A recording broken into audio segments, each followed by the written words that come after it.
Deep breath. Righty. Good.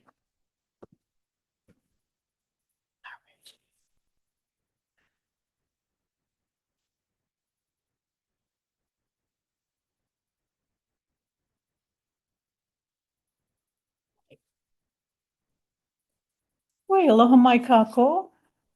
My name is Dawn Chang, and I am Chair of the Board of Land and Natural Resources. This is October 10th, 2025 meeting of the board, and it is 9 o'clock.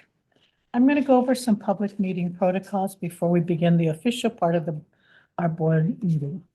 We are holding this meeting as a hybrid. Some of us are in person in the Kalani Moku boardroom in Honolulu, and we are also holding this meeting remotely via Zoom.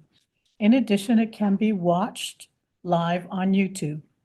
For those testifying via Zoom, we will move you from the waiting room into the meeting when the board hears the item you signed up to testify on. Please remember to mute your YouTube when you enter the Zoom meeting, or we will get an echo. When you enter the Zoom room, please keep your camera off and microphone muted until the chair calls on you for your testimony.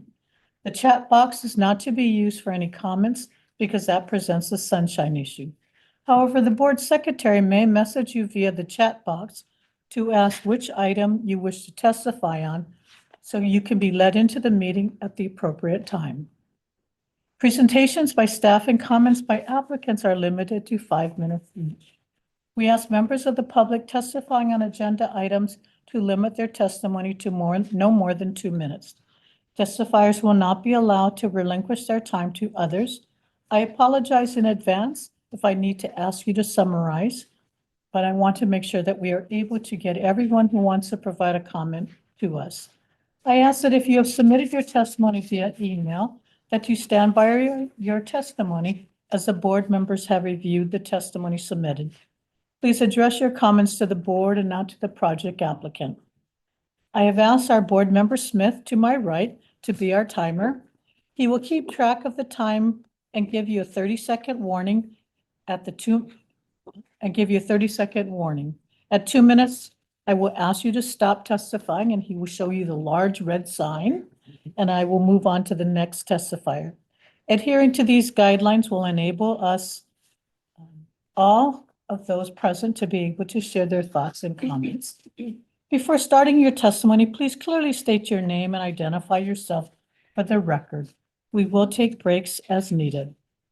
I am now going to read the standard contested case statement. In some of the matters before the board, a person may wish to request a contested case hearing. If such a request is made before the board's decision, then the board will consider the request first before considering the merits of the item before it. A person who wants a contested case may also wait until the board decides the issue, then request a contested case after the decision, but before the close of the board meeting. It is up to you. Any request must also be made in writing within 10 calendar days. If no request for contested case is made, the board will make a decision, and the department will treat the decision as final and proceed accordingly. In addition, the board may go into executive session pursuant to section 92-5A4 of the Hawaii Revised Statutes in order to consult with our attorney on questions and issues pertaining to the board's powers, duties, privileges, immunities, and liabilities. I am now going to take roll call of all of the board members present in the Kalani Moku building, and then I will then go on to the Zoom. So, and if you are participating via Zoom, please acknowledge if anyone is in the room with you, and please provide their names. I am first going to start off with board member Ono. Karen Ono, Y member. Sari Matsubara, Oahu member. Thank you. Calvin Young, at large. Don Chang, chair of the board. Aloha. Good morning. Riley Smith, Hawaii Island board member. Hello, Mike Oko. Doreen Apua Canto, Maui Island member. Thank you. And Ka'iwi, Aloha kakayaka, Ka'iwi Yun, at large. Chair, just for a note, I'm going to try and stay as long as I can, but I got a 2-hour window, and then after that, I'll excuse myself if okay with you, Chair. Okay, is anybody in the room with you? No one's in the office with me. You look like you're in a large forest. I am. I'm just a little ant in the grass, Chair. That's all. Yeah, actually, that's what I was thinking of. You look like the ant in the grass.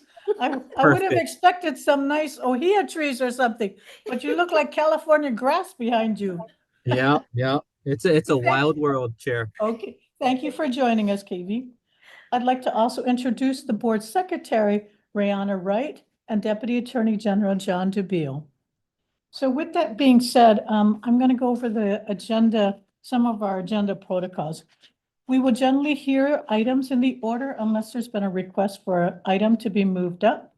If we're able to have the appropriate staff available, I will make every effort to take those in the room, items in the room first.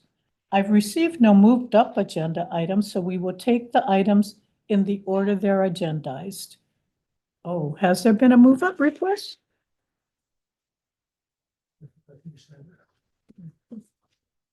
Wasn't it, So I know this is a little deceiving. This is, we just use this to sign up for, if you're attending. If you'd like to move up, if you could make a notation of that. Are you, David, one? Now, you're very special, David. I have to make sure that I have our Deputy Attorney General. So I may not, I don't have the Deputy Attorney General that's advising on this matter. So what I'm going to do, I'll let Rihanna, or if we can ask perhaps the deputy to come down, and then we'll take your matter, all right? Okay. I did also want to provide an update that item D3 on the agenda has been withdrawn. Is there anybody else in the boardroom, since I'm taking interest, that would like their item moved up? And I'll see if I have staff available. Okay, seeing no other hands up, I'm going to move on to the agenda as we have agendized it. We do not have any meeting notes for today. So the first item on the agenda is item D1. It is an amendment of a lease agreement of private property with Kahua Ranch Limited. Ian, good morning. Morning. Morning, Chair, members of the board, Ian Hirokawa with Land Division.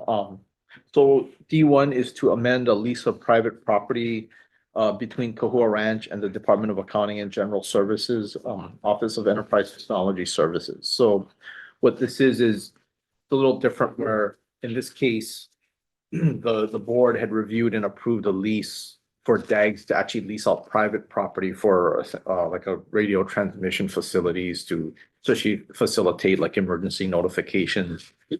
What we're doing here to amend, we're asking to amend the lease and is to one, amend the extension. So the extension was initially a 5-year extension past the term. DAGs would like to extend it for 20 years. And the rent previously was $1 per year. And they want to increase it to, they're requesting increase to from $1 to $40,000 per year, effective November 25th, 2023, with a 5% every 5 years, step up every 5 years. So basically what it was the initial landowner, but when the lessee was a different person, I guess, at Kahua Ranch, and they had agreed to the $1 per year, but I believe that the prior person has passed away and the new sort of owners have asked for, more, greater compensation. We did do an appraisal, under Land Division. We contracted for an appraisal to verify if the rent, that was being requested fell within the fair market value, and it did. The annual rent that was determined by our appraisal was $45,000 and 3% every year, right? So the 40,000 and the 5% every 5 years will fall under that fair market value. So we have no issue with that. And I think DAG staff is also here for any questions. Board members, any questions for Ian? Go ahead, Brandon. Yeah, Ian, I think it's important that we enter into the record. What is the status, say, if this telecom company chooses to co-locate other facilities on the same tower, or if another tower is ever built on the same site? I don't know if DAGs would allow, that. I mean, that's my understanding, it's a government tower that's on the private property. Oh. It's DAGs' own, right? Okay, yeah, but it's not like a private telecom operator. Is this Vince? Yes. If you can introduce yourself? and then you Vince can Krogh, respond. radio engineer, DAGS, ETS. Yeah, this is basically our facility and we do not co-locate anyone except first responder agencies such as County of Maui, County of Hawaii. And so I'm in the process of, we're on the record. I'm in the process of dealing with ECO. But we don't co-locate with commercial. We don't co-locate. There's not, if I do another tower, it's in place. I don't have enough room to build another one beside it. And so it may end up being that in such cases like Cocoa Head where we have such corrosion, I have to replace the tower. Kahua Ranch is not such, I don't need to replace the tower. I just need to shore up the foundation, things like that. But we do not co-locate per se with anyone except for agencies that handle first responders / emergency response, DOT, for instance. If we can't talk to them, we can't clear the roads, the firemen can't get to the emergency. And so there's levels that we take care of with this site. And it's almost without compare in the state for how many agencies use this one site because it covers Big Island, Maui, links that go to multiple different places. And so it's of great value to more than just us, including parks, County of Hawaii, County of Maui, everything. But to your question, we do not co-locate commercial. And the only reason I'm asking, we've had other situations on state leases where there's a tower that goes up and then maybe they do co-locate with somebody else.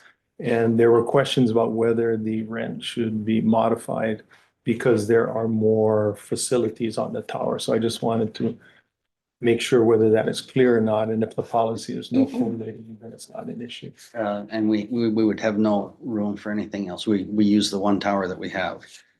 And this is the tower that has the golf ball on it, right? No, sir, that is FAA next door. Right You're adjacent. adjacent to the golf ball. All right, cool. Thank you. I'm good. So Vince, ETS or DAGs, you will be responsible for paying the rent and you have no objections to the appraised value that was conducted and Uh, determined for Yeah, the, thank you, Chair. Yes, to that point, I have my own comps, if you will. I have sites statewide, 28 of them. And so I'm very familiar with the cost of leases in various different areas. And I found this to be a fair price and so brought it to DLNR and DAGs upstairs agreed. Really? Wow, that's fair. Okay, let's go with this. take it. Yes, yeah, it was sort Okay. of, take it quickly before it Okay. changes. And so, from my comps, which can't play into the appraiser value is separate from my Right. experience. From the appraisal value plus my comps, this is a fair value. Okay. And so I am in favor of, paying what I feel we owe. Very good. I think it's not proper for me to walk up to the homeowner and say, well, let me catch up on 20 years rent and Mm. give her a $20 bill. Mm. That's how much we've used their property. And so we need to make it right. We appreciate the sensitivity to that because not everybody necessarily shares the same sentiment, so appreciate that. This is a little unusual in the sense that this is private property and DLNR is helping is facilitating this. And this is because DAGS does not have the authority to own land or lease land. How does this work with why is DLNR? Yeah, but it's technically an acquisition under 17130, and I believe the only exception DAGS has is for space leases. I see. And Okay. this so it'd be a different. Okay, because this transaction is a little unusual in the sense that this is not state land, but DLNR, and we're just facilitating this transaction, but we don't have an interest either in the site or in, we're not the owner, we're not the, but responsible party, but DAGS is, so.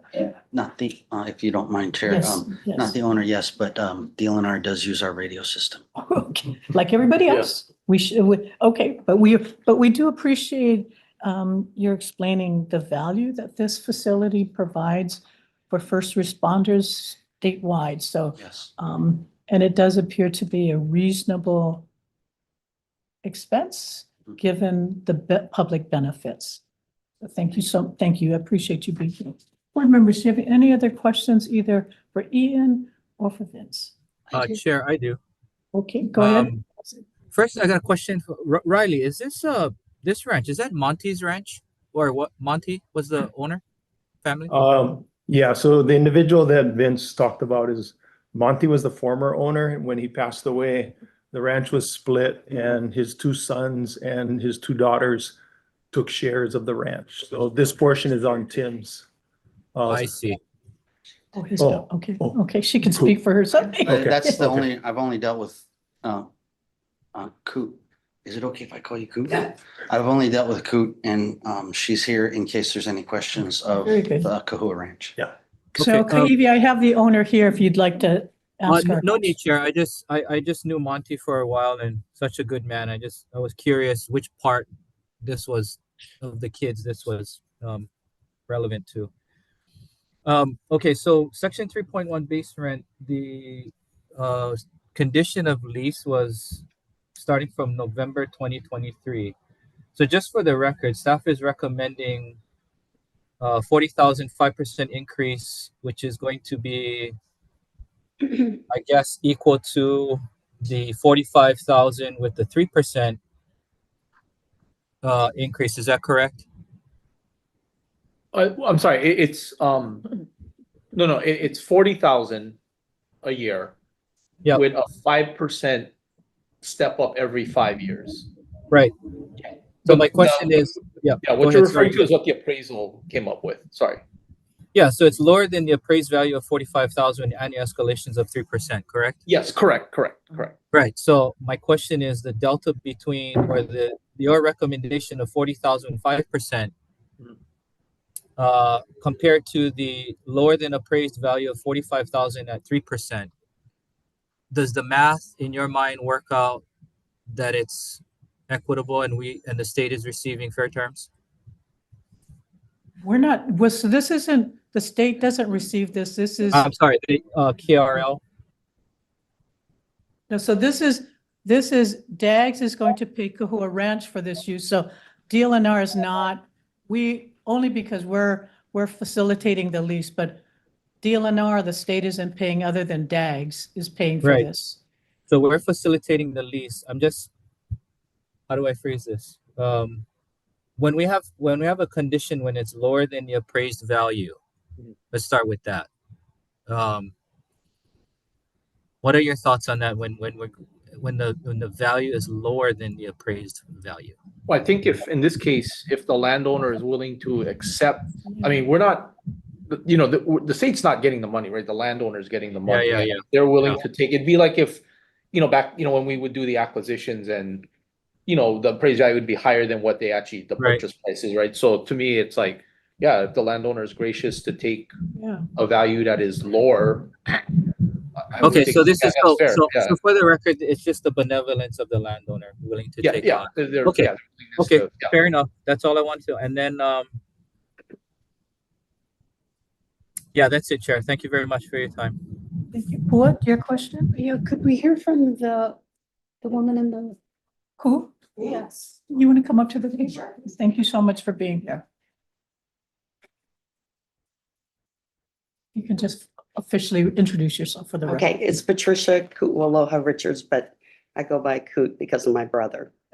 That's a good enough. And my brother that owns the ranch with me is Herbert Montague Richards III. You know him as Senator Tim Richards.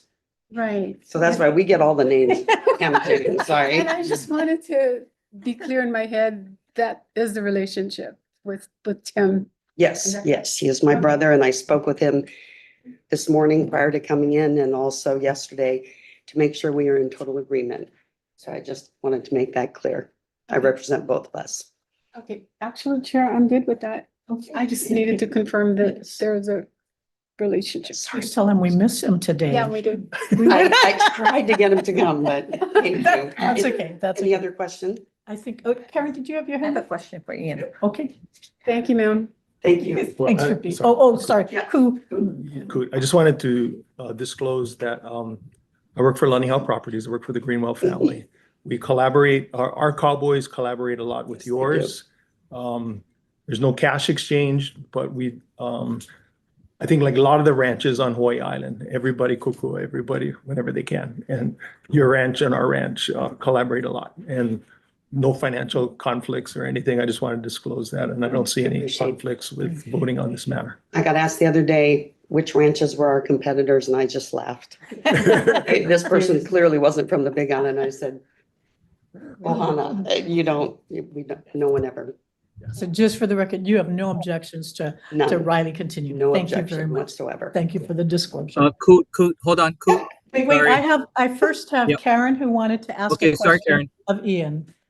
So, Ian, this 40,000 is retro to 23, is that Yeah. correct? Yeah. So in 28 is when it goes up? It goes up starting 2020. Okay. Okay, got it. Thank you. Very good. Okay, thank you. All right. Okay, Evie, you had a question?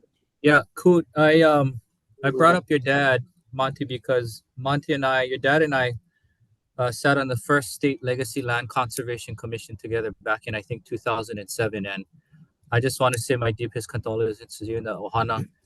Monty was a solid guy, and I learned a tremendous amount from Monty, and I miss him dearly. So I just wanted to tell you that, Coot, and blessings to you and your family. Thank you so much. Thank you, and thank you for being here. We It's my appreciate you pleasure. taking the time. Thank you. So, board members, any other questions for the applicant, Ian or Dags, or the owner? Seeing none, is there anyone in the boardroom who wants to provide a comment on item D1? Seeing none, is there anyone on Zoom? Brianna? Seeing none, I'm going to close public comments. Board members, do I have a motion? I move that we approve item D1 as recommended by staff.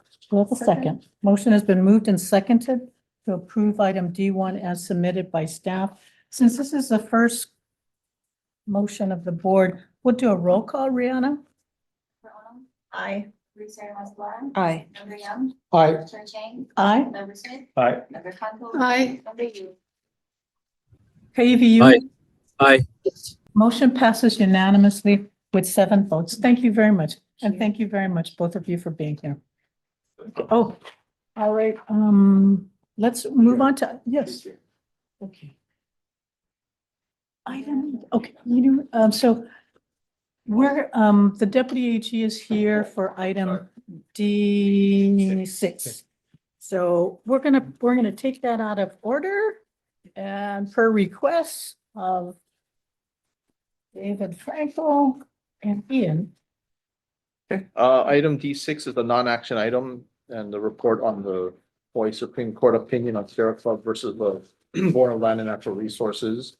Note the board may go into executive session pursuant to 92-5A4. Hawaii revised statutes to consult with its attorney on questions and issues pertaining to the board's powers, duties, and privileges, immunities, and liabilities. And my only remark is that, the decision is attached as an exhibit for the board's review. So, Thank you very much. Board members, I have a motion to go into executive session. So moved. You have a second. Second. Motion has been moved and seconded to go into executive session to confer with our Deputy Attorney General on this, in particular, the case Sierra Club versus Board of Land and Natural Resources. Do you need to read the, no, need? Nope. You went into executive session pursuant to 92-5A4 to confer with our attorney on questions and issues pertaining to the board's powers, duties, privileges, immunities, and liabilities. Thank you very much, Pua. I think. Too much in your. No, okay. Motion has been made and seconded. All in favor, please say aye. Aye. Motion passes. We're going to be in executive session and then we'll be back in the room. Thank you so very much.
Thank you, everyone. We greatly appreciated your patience.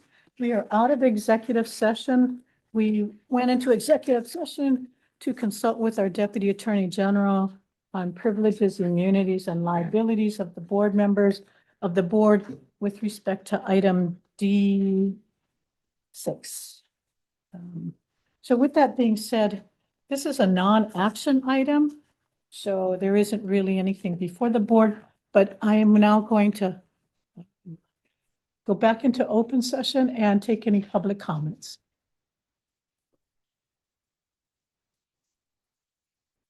Thank you.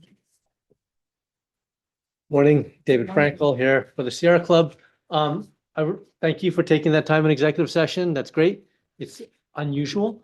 And I hope it becomes a habit that you folks are briefed on court decisions where you're a party. I think that really needs to become a new habit. I don't know if I would have agreed with everything you were told in executive session, but it's great that you did it. And if you want a different perspective, I'm happy to answer your questions. The East Maui stream issue has been a big one for a long time. It's hard. We hope you give it the attention it deserves. We've laid out to you about a dozen issues that we think need real thoughtful consideration, which we feel has not happened in the past, although it's fair to say that things are better than they used to be, but there's still a long way to go.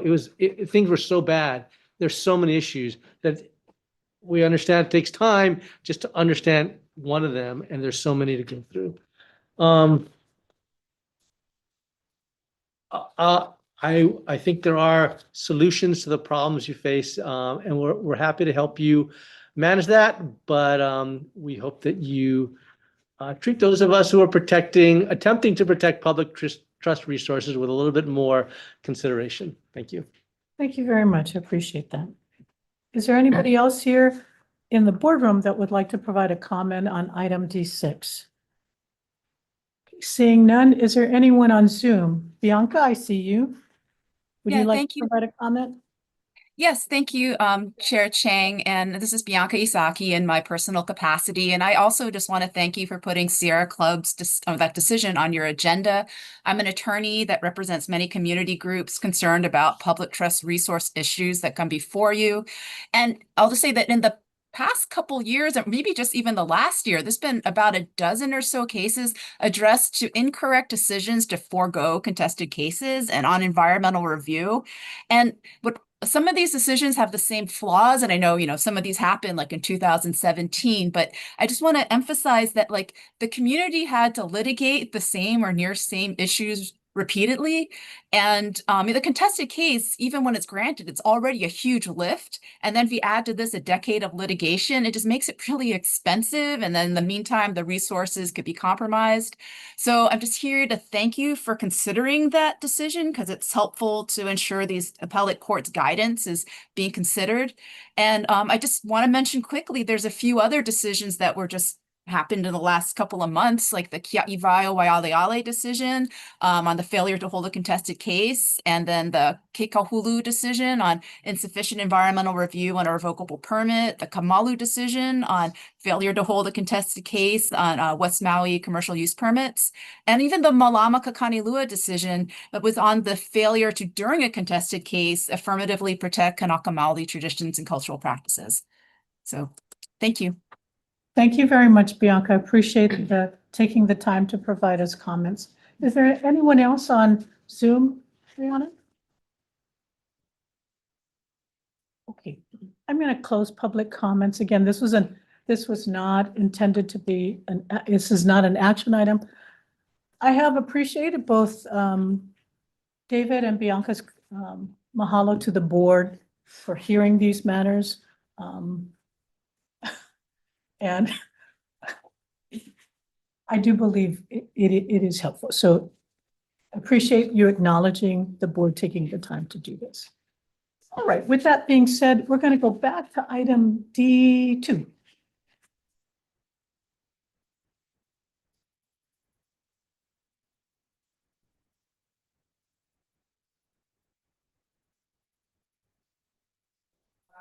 Morning, Chair. Good Board morning. members. So this is for the annual renewal for the Maui County revocable rights. And Okay, that's okay. I'll do this. but also, I mean, based on the comments from the past 3 meetings for the other county revocable permits, we are taking into consideration the board's comment and concern. And we are working on a plan to address those concerns. Basically more detailed on the public benefit and why no long-term dispositions for some of the RPs. The 2026 recommended rents are on Exhibit 2. And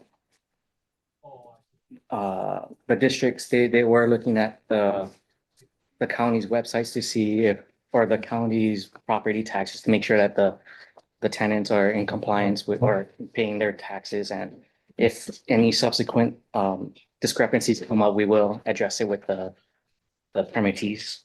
So most of the recommended rents are 3% over 2025. There are 2 RPs that were type 2 and they're recommending 15%. RP 7723, it's right under par, so next year is probably going to be the recommend, or the following year is going to be at the 3% recommended most of them, because right now it's the 15% brings it to right at the par value. One RP that I needed to bring your attention to is 7563. It's page 6 of the exhibit. There is a typo. The recommended rent amount should be 556 and 44 cents or 44 cents. 500? $556.44. It's supposed to be a 3% increase, but yeah, that's a typo. Okay. And then the other 2 that we wanted to bring your attention to are in Lahaina, RP 7484 and 7783. But since the 2023 wildfires, the rents were paused. They were not canceled, or the RPs were not canceled, but the rents were paused. They were inadvertently left off the 2023 and 2024 renewals. So those were supposed to be renewed for 24 and 25 calendar years. So our records show that RP 7783, that we were receiving rent, notwithstanding the pause. And we just want to make sure that, because of the nature of the recovery, that they're still getting the permits just at zero rent or $0 rent. So the board does have authority to retroactively extend the RPs for the 24 and 25 calendar years at no cost. And we're also recommending $0 for 2026. And some of the RPs on the list are ag use, and some of them were identified, and we are in the process of transferring them to the Department of Ag and Biosecurity. And we'll continue to work with DAB to for the ag properties and making sure that they're transferred. And for the environmental, the chapter 343 requirements, we're recommending that this action be declared exempt. Are you talking about 7783? Just all the RPs in general. Oh, Yeah. okay. Okay. Thank you. Sorry. And then we also are identifying some of the residential RPs that may be suitable for transfer, but at this point, we haven't received any formal request from other agencies, so we're not gonna go out and, actively propose. We'd need the request, but we are looking at some of the residential ones. And that's all I think Daniel is on if you have questions on Yeah, specific I see him. Okay. specific RPs. Board members, you have questions? Yes, Karen? So Stephen, the 7513 is one of them, and there's a couple more in here, but they are actually taro farmers. So we give them the nonprofit rate? Is that the rate that we're giving I think them? those are, Daniel can answer better than me on those. Yeah, Daniel Ornelas, District Land Agent, Island of Maui, Maui District. Yes, that is the standard nominal rent we afford to taro cultivators. And they tend to be landlocked, very small pieces of property, fully cultivated. And we want to maintain that traditional customary practice. And these tend to be very rural areas to begin with, very little alternative use that we could use for these opportunities, these lands. Okay, thank you. Let's go ahead. Daniel, hi, how are you? Good, good. Good morning. Morning. Can you look at 7780 Exhibit 2? That's been around for a while. Can you? 14 years. Can you give us some comments on that one? Ruby and Sons Hospitality, that's the property out in South Maui. Great. Let me just read the notes real quick so I can bring myself up to speed. Okay, so they use a port because they made some improvements to their general lease area. It triggered some parking requirements.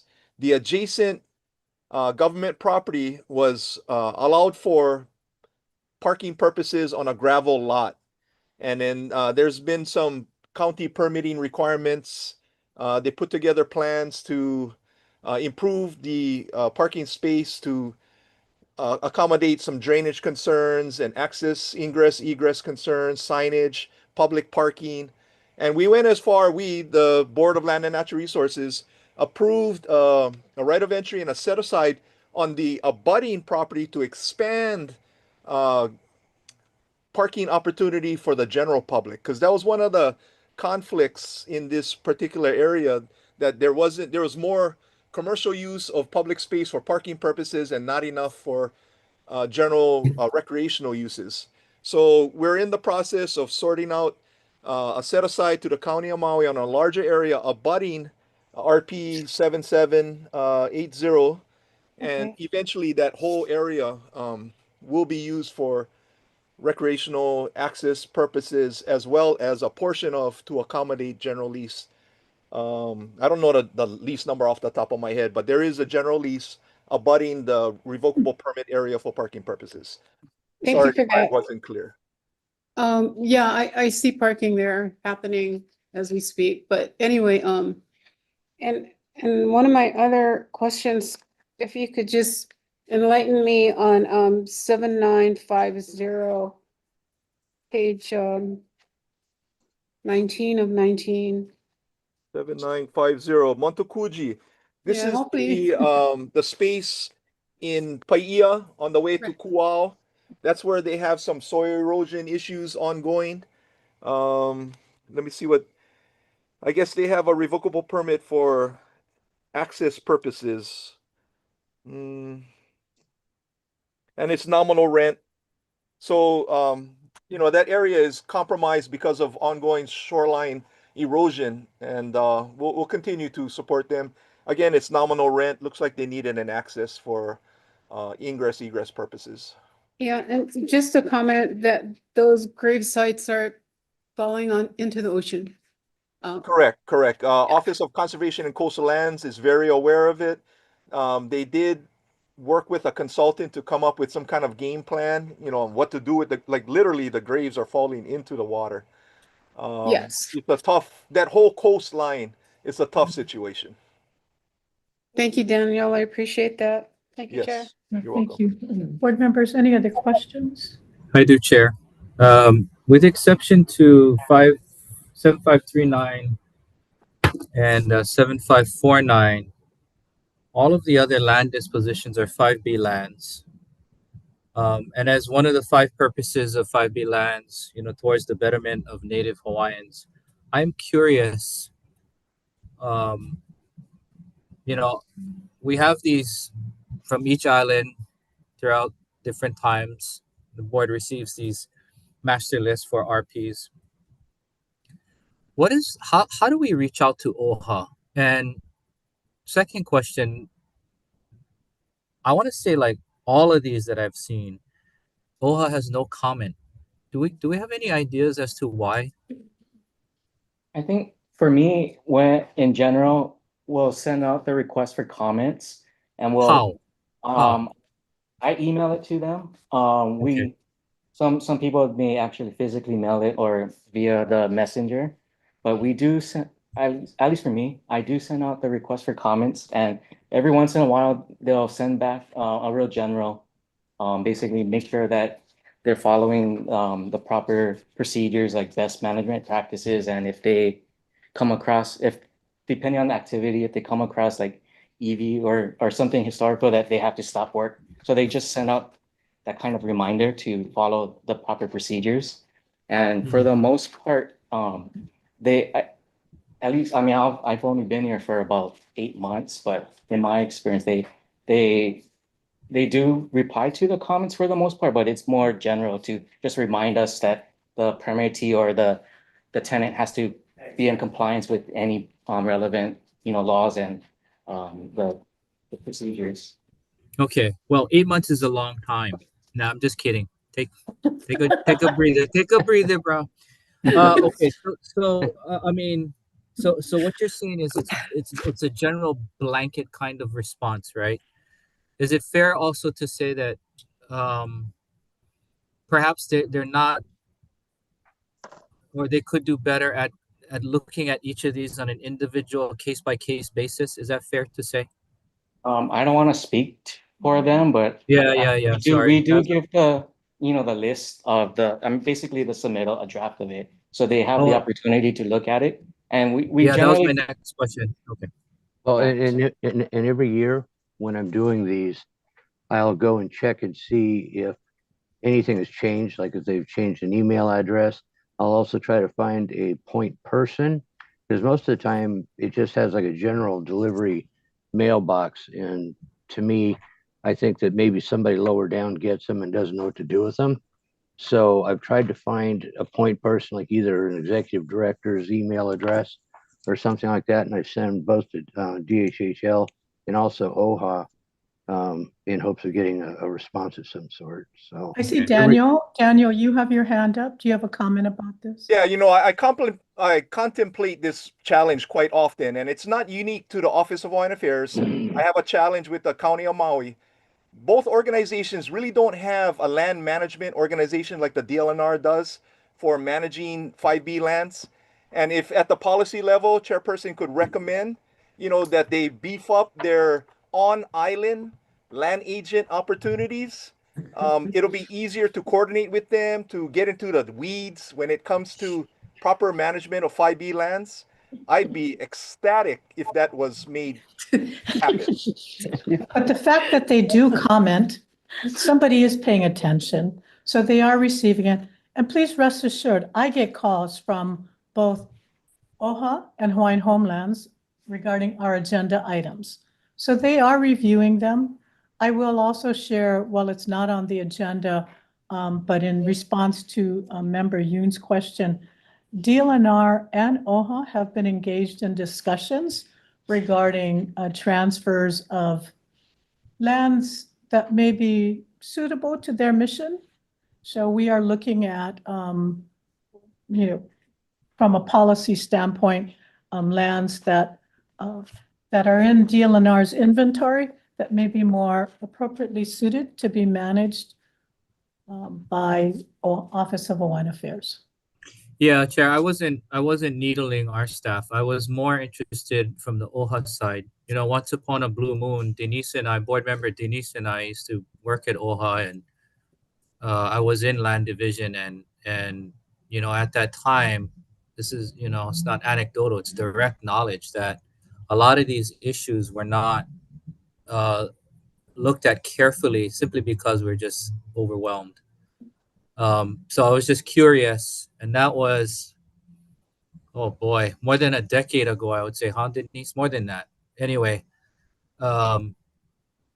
you know, has there been any evolution or positive momentum on OHA's part or other Native Hawaiian organizations to really start to take a look at these more carefully? And so that's where my question was coming from. And I was I will hoping that say, the answer would have been yes. we're actually getting responses from OHA. So Good. I think they have dedicated some staff. They have a much more active land management. Maybe they don't do as much as like Daniel, like our land management, but they're looking more at larger policy issues related to land management. So actually, I have been finding them to be more responsive. And I think they are trying to manage major different issues before them. So in my view, they have been more responsive over the last couple of years than perhaps in the past. Great. Good to know. Thank you. Thank you. Any other questions, board members? Okay, seeing none, are there anybody in the boardroom here that would like to make a comment on item D2? Seeing none, is there anyone on Zoom that would like to make a comment on item D2? Seeing none, I will close public comment. Board members, do I have a motion on item D2? Chair, move to approve staff submittal. Second. A motion has been moved and seconded to approve staff submittal on item D2. All in favor, please say aye or raise your hand. Aye. Motion passes with 7 votes. Thank you very much. Thank you very much, Stephen. We're going to go out of order and we're going to take item K2 on the agenda. Thank you, Tiger. Hi, Tiger. Hi, Tiger Mills, Office of Conservation and Coastal Lands regarding agenda item K2, which is Conservation District Use Application OA3984 for the Enterprise Technology Service Radio Facility Tower Upgrade and Management Plan by the State of Hawaii Department of Accounting and General Services. The site exists at Pu'u'uala State Park, located at Tantalus, Makiki Island of Oahu, and the site currently contains 200-foot radio towers, one owned by DAGS and one owned by the city. The project proposes to construct 180-foot tower, and equipment from the 2 existing towers will be relocated to the new tower. The 2 towers will be demolished, and the new tower will support the equipment and accommodate new equipment for public safety. About 27 trees are proposed to be removed when the site is cleared. Tree trimming will be performed to ensure line of sight requirements. Other improvements include a new retaining wall, chain link fence, and rerouting water lines. Standard risk management practices will be followed. There's common flora and fauna in the area. Ope'apea may occur in the project area. Mitigation is proposed for the bat. No historic properties appear to be located in the project area. It's believed no traditional or customary Native Hawaiian rights are exercised in the project site. During construction, a portion of the parking lot will be closed and used for staging, and the nearby comfort station will also be closed. The applicant will work with state parks to ensure continuous service is provided to park visitors. The proposed land use requires a management plan. The city and state will jointly be using the tower to provide communication for agencies that provide first response and public safety. Each will be responsible for their facilities and equipment. Due to the nature of use and security, no commercial entities will be allowed to co-locate on the tower. State Parks had some comments, and DAGS will be working with State Parks to address some of their concerns. Conditions 20 to 23 address the replacement of the 27 trees and State Parks concerns. We are still waiting on the HRS 6E determination regarding historic properties. We have condition 8 to address that. The project will not commence until SHPD has given written concurrence. The OCCL recommends approval of this CDUA for the telecommunications upgrade and management plan, subject to 25 conditions. representatives of the applicant are here. Thank you very much, Tiger. Is there any questions for Tiger? I do. Yes, go ahead. Tiger, can you tell me, where we are with Shipty? Dax has written, I know, at least 2 communications to SHPD. There is a exhibit of their communication. We are just waiting for SHPD to respond. But there's been no finding of any historic properties on in the parcel, right? Correct, based upon the CIA. That's fine, thank you. And Vince is here. Maybe Vince, if you could come up. What kind of community engagement have you had on this? This is in a residential area. This community they have let us know on occasions when they have concerns. So More so than any other community. now that one I didn't say, but yeah, what kind of engagement have you We in? have been very careful to, there is a current project to put cameras up in areas where might have a beneficial view, and we can't allow that because our beneficial view would be people's backyards potentially. And so even if we controlled the camera, we can't have a commercial entity putting a camera up there for the purposes of tourism. It sounds great. The view would be fantastic. I understand that. Can't do it because the second somebody with a lot more funds than I have has a voice and says, you have a camera on top of that tower and you can therefore see my backyard, I object, then it's a huge can of worms. And so we've had to say no. And so we try to maintain a very strict no policy of having no one co-locate with us that has a commercial interest, okay? And not even if they're sponsored by an agency and it's something offered for free. It ends up getting sold down the line to somebody else. Somebody's making a profit out of it. We're not. And then it's a conflict of ethics. And then also it's a conflict of our trust with the public in that I put something up there that is a PTZ hand tilt zoom. If it's tiltable and zoomable and it's on the right side of the tower, so we can see beautiful views of Honolulu, we can also see a beautiful view of somebody's backyard. And so So how have trying you to tell engaged- somebody we have a technical block and the camera won't go, that doesn't satisfy them. It How have needs you to say- engaged with this community? So we have consultants that have gone about getting the permits, and they are, one of which is online and has a much more eloquent explanation as to the explanation regarding some of the questions that came up before I came up here. Is that Kara? Yes, Kara had a very nice explanation. If you wanted to read through that, Kara, I'd appreciate it because you learn things much better than I do. Aloha, Chair Chang and members of the board. To answer your question, we did do some community outreach as part of the CIA. There were organizations that were consulted as part of the CIA process. And also we conducted an environmental assessment. So we got through the draft and final EA process, and we've contacted agencies and stakeholders through that process. Have you contacted any landowners? Have you had any kind of, did you have a website do you notify the landowners that this is going to be built?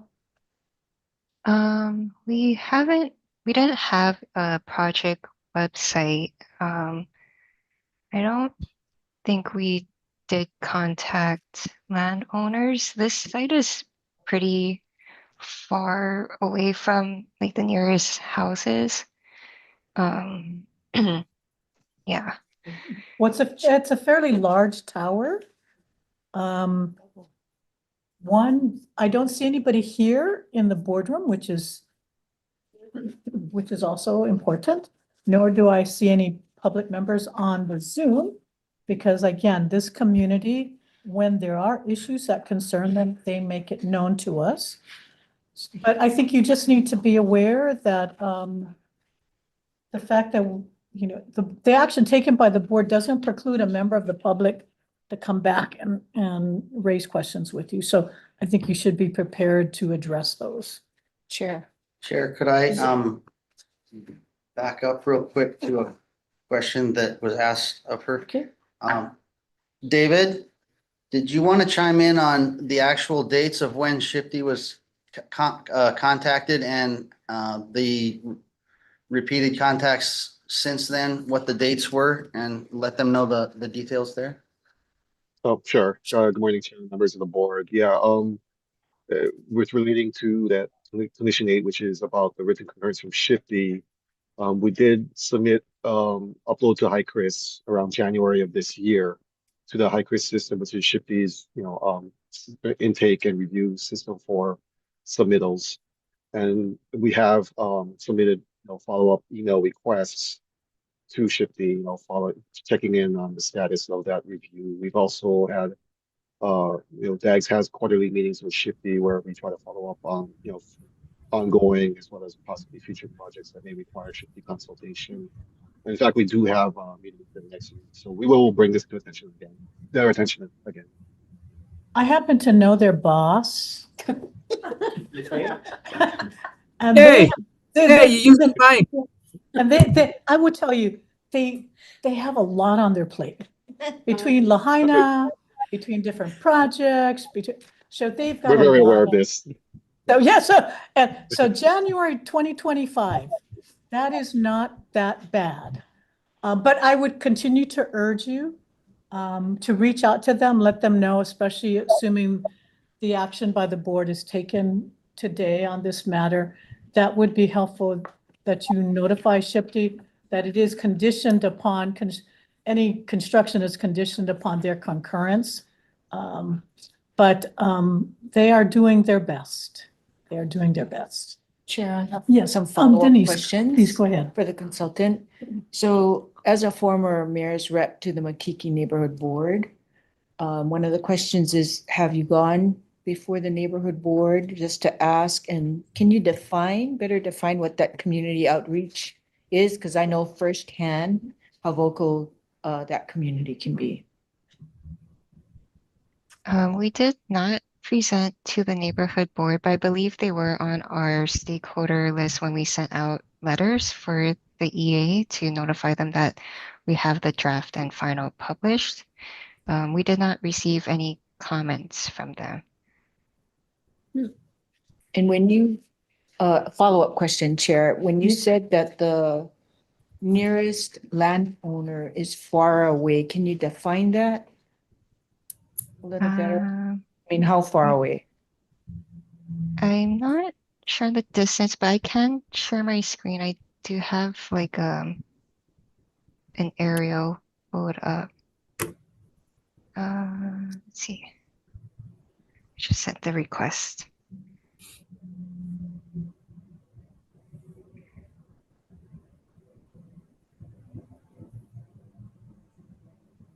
So this is just like an aerial snapshot.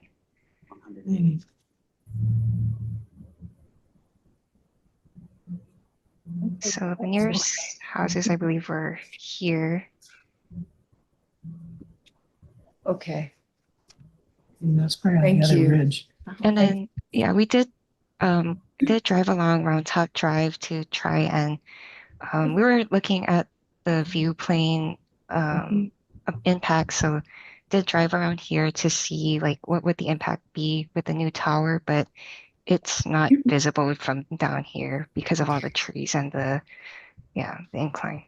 Thank you. The picture is 1,000 words. Thank you very much. So I just want to say, I really support this broadband project. I understand the necessity and the importance that it has. Just, having to go before that neighborhood board was an experience. So I just want to make sure. Thank you. Yes, Paul? Quick question. So have you had any issues with drones in the area on the perimeter of the project? We don't allow them. They're so the signs. You don't at all? They're prohibited from the park, use in the park. Okay. That doesn't say they don't. But our signs prohibit them, and I'll have to say, in general, it's been a very non-issue. The view is so high, you don't need a drone to get a good photo because it's already up in the air. And that's the primary view plane, towers behind everybody, and they're all looking out the other ways. Yeah, I would just urge, maybe you might want to consider, there have been other towers that have been camouflage by the adjoining land properties, sort of, they look like a very large pine tree. But you might want to consider doing something like that. The fact that you've received no public comments doesn't mean that there won't be any once you start constructing it. If I may comment, Yes. Chair. Yeah. As Kurt noticed, it's a net reduction. We have 200 feet of tower, and we're combining Okay. all of that into one facility as part of our MOA with city and county. And that one has to fit Sure. 200 feet worth of tower, and it's 180. It's shorter than the combined, but it is technically taller than what is there now, but it's shorter than the combined. And as far as camouflage goes, we have always tried to, especially in extremely sensitive areas, we have tried to specify things. Vendors like to say, no, our dishes only come with white covers. And we say, yeah, no, because in some of our places like Lanai, that makes them a fantastic target for sighting in your rifle. And so we try to camouflage. Yes, we try to go with gray, or in Round Tops, Yeah. we color the tower green. Yes. We yes. try to make it as invisible as possible. Okay. And definitely not stand out with big white drums. We're trying very hard not to do that. Thank you so much, Fitz, for being sensitive to that. But we're just trying to be a little proactive, knowing that this is a very engaged community. I expect them to be so going forward. Yes. Oh, good. Everybody with their eyes open. Okay, is there any other questions or comments? Chair, I do. Hey, David, good to see you. Based on Board Member Matsubara's inquiry, and then thank you, Kara, for sharing the site plan. So this is basically pretty much high up there on the ridge, right? I'm curious as far as timing, going back to the Shipty thing, and I know, and I agree with Chair, they're working very hard, and they're behind. But who required the CIA? Was there a requirement from Shipty? Or did you guys just? It is part of the environmental process. It's part of the environmental process by the OAQC. Yeah, I'm asking. Yeah, David, has there been any other document requested by Shipty? Not yet. I mean, like I said, Not we yet. haven't received any comments from the 60 submittal. And Kaivi, I don't think Shipty required the CIA. That's a requirement of the 343. Yeah. No, I'm just trying to tease out what was being required, if anything, because because I've been there, done that with Shipty. My experience is that if you want to require X document in any capacity or advocate or support such document, Shipty has a set amount of time to respond, right? And what I find is that whenever the projects are submitted, then yes, there is some reaction from Shipty to either do a study or advocate for a study or whatever the case may be. And then when that process has been completed by the applicant and or consultants, then we get into this very long time frame of review, right? And I'm only saying this particularly in this case, again, based on what a Board Member Matsubara and the location, and then the service that it's providing. I hope that this, and yeah, we say January is not that far back, but it kind of is statutorily, and it sets a precedence of not meeting the statutes as far as timeframes, because I know them pretty well. So David, when you say January, when you submitted to HICRIS, that was, just to be clear, that was just introducing the project to Shipty, correct? Whatever the HICRIS submittal requires. So, I mean, all the appropriate project descriptions, construction plans, all of that was submitted. Okay, but nothing was added to that, right? Like in EA plus the CIA. Sorry, could I, yeah, Yeah, go for it, so Carol. we submitted a request for determination letter to SHPD because this site has previously been disturbed and used for the radio facility towers and other buildings or equipment buildings. We did do a archaeological literature review and field inspection report and a cultural impact assessment as part of the EA. So those documents were uploaded to HICRIS along with the determination letter. Our finding was that there would be no historic properties affected due to the previous activities that occurred here. So those were documents that were submitted. Okay, so to be clear, Kara, you did submit a determination of no historic property affected, correct? Yes. And with that determination was the added EA, CIA, and other required documents, correct? Yes. But So in your those were mind, required by SHPD. Those It's are not- required, yeah, those, it's right, not- Kara? Could I'm you not- Kara, clarify? I'm not. What are I'm you not done with asking, my- Kaivi? Well, I'm more asking the timeframes. So if I can just get through it. So Kara, whatever was submitted and by whom is immaterial to my question. So whatever that package was submitted to HICRIS in January of 2025 with an effect determination, is that correct? Is that what was submitted? Yes, those documents were submitted. Okay, and since that time, there has been no response, correct? Correct. Okay. Are you aware, Kara, statutorily how much time SHPD has get after it's been given an effect determination or to concur with the rules state they have to concur with the effect determination or not, or cause for mitigation commitment. So are you aware of the time frame? I believe it's 90 days. Is that correct? Okay, Yes. that's all. That's all. I just wanted it on the record. Thank you, Kara. Thank you, David. But I want to be very careful on that statement, Kaivi. There's no default entitlement. If the developer decides to proceed, they proceed at their own risk. In the event that there is a non-concurrence letter, that is, so I appreciate the fact that DAGS, ETS, and Bowers and Kubota are waiting patiently for SHPD's letter. But there is no automatic entitlement if SHPD doesn't respond within that 90 days. That is a risk, but it's because we have got, I mean, they are reviewing thousands of permits. I'm They're aware. trying to do their best. I'm aware. I was there. And there actually is statutorily, Chair. Just, I don't know if, you know. No, it doesn't say you automatically get to, you concur. No, there's a time frame though. That's There listed. is, but That's like other. that's it. That's all I'm trying to. That's it. Just the time frame. Yeah, but I'm So just as far as- concerned about your implication that SHPD There is is no now. implication, Chair. All I'm trying to do is That's the way establish that for the I'm reading it. record, kind of. Well, let me clarify then, so that there's no, other motive being tossed around here. I'm simply trying to establish a time frame of dates so that I'm clear as to what was submitted when and what then might be the causes of any delay to the time frames alone. Anything beyond that is not what I'm after. To be clear. So thank you, have a David. loan? Thank you, Okay.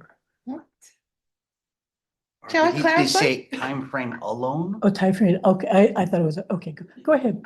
Tiger? Pursuant to HRS 6E-8 regarding government lands, applicants shall get SHPD concurrence. So they're required to get SHPD concurrence Correct. as the land is owned by the state. Correct. Even if that 90 days Correct. is exceeded. That's correct. So, okay. All right, very good. Okay, thank you very much. Any other questions, board members? Is there, yes, Vince? I was expecting one from. Brian? No, I have none. I'm good. You preempted his question by saying there's no commercial co-location. Yeah, you answered it. Yes, you preempted him in anticipation he was gonna ask that. I'm still working him for a webcam though for state parks. Okay, seeing none, Kara or David, did you want to add anything? Thank you, Chair. Just also with respect to conditions 21 and 22, which is to submit a landscape plan for the replacement of the 27 trees. None of the trees are that are proposed to be removed are considered native or endangered or exceptional trees. We will be working with state parks to develop a landscape plan that identifies the species and location of the replacement trees. And we'll also consult with DOFA to ensure that the appropriate tree species are selected and that they will survive the end of the selected replanting, site or sites. We'll also be seeking assistance from state parks to help maintain the replanted trees, as we have limited resources which may hinder our ability to maintain the trees on our own. Thank you for that clarification and the coordination. Is there anybody else in the boardroom that'd like to make a comment? Anyone on Zoom that wants to make a comment? I'll close public comments. Do I have a motion, board members? Sure. I'm sorry, do we get to hear from Kurt now? Only if you have questions. Oh, no. I would just like to say, I just thought maybe you these wanted to guys, say Vince and something. his team are great. Okay, good. All those conditions, we're very comfortable and confident moving forward that the project's gonna go very smoothly and we'll get a benefit because the two towers are coming down. The footprint is smaller with the taller towers. So even though the space is still gonna be occupied, I think it's gonna make for a better park experience when the project is all done. And we've been really good about making sure they reduce impact, which is our biggest fear, because it's a highly popular, as you know, sunset park for photos. So the opening and closing times are gonna be very carefully orchestrated between the DAGs and the state parks. Awesome, thank you. I knew you had something to say. I can't resist Thank you. that Thank you, Chair. temptation. Thank you very much. Okay, seeing no other comments, do I have a motion? Motion Denise? to accept staff's recommendation. Do I have a second? Second. Motion has been moved and seconded to approve staff's recommendation on item K2. All in favor, please say aye or raise your hand. Motion passes with 7 votes. Thank you very much. And thank you, Vince, for being here and your consultants. Thank you. Okay, you. all right. Eric, did you want to move your item up? If that's okay. Let me ask Tiger, because this is a K1. Tiger, are you ready for this? K1? Okay. Why don't we do K1? Before I start, I would like to introduce the landowners, potential counsel, Eric Robinson. Oh, potential, not council yet. They're still going through the intake process. Oh, Either way, for the state. Thank you. Thank you. Thank you, Madam Chair. Sure. Did you want to add anything, Tiger, to the presentation? I'm gonna see what Eric has to say. That's a very wise strategy. Good there. morning, Chair, members of the morning. board. Good My morning. name is Eric Robinson for the record. I'm appearing today on behalf of Huaehu Condominium, including the owners, Leland Wigington Jr. and David West. As Ms. Mills indicated, my firm has been asked to represent the parties at issue here in this enforcement action. We're going through the client intake process. We'll be seeking a conflict waiver from the state. I believe Mr. Bays for my firm submitted testimony on this, asking if we could defer this matter, and I know it was deferred from your last September meeting, so that we can obtain that conflict waiver and finish getting engaged. Because at this point in time, you don't represent them without, or do you represent them? It's subject to obtaining that conflict waiver. So any representations that you make today, are we able to rely upon those? I'll say, Chair, just in the interest of time, that I'm here in a limited capacity today. If we're not able to defer this, I am going to have to just make sure we're able to maintain their rights to seek a contested case. Would prefer to avoid that, but just want to be forthcoming with you on that. Because you may not be entitled to request a contested case if you don't represent them. Again, Chair. It's a very odd situation that we're in, right? For the purposes of today's hearing, and I think with prior hearings the board has had, while we're waiting for that state conflict waiver to come in, I have, personally been able to request a contested case on behalf of those parties. It's been followed up within 10 days of writing, and those contested cases have been granted. Okay, but in this case, you are asking for deferral of the action to confirm your firm's ability to represent the landowners. To finish the process of Yeah, okay. obtaining the conflict waiver. All right, Tiger, we know what he's gonna say. Shall we proceed? Let's proceed. Okay. Tiger Mills, Office of Conservation and Coastal Lands, presenting K1 regarding enforcement action against Kuaehu condominium and its 2 unit owners for alleged permit non-compliance, unauthorized construction of a shoreline structure, and encroachment onto state land.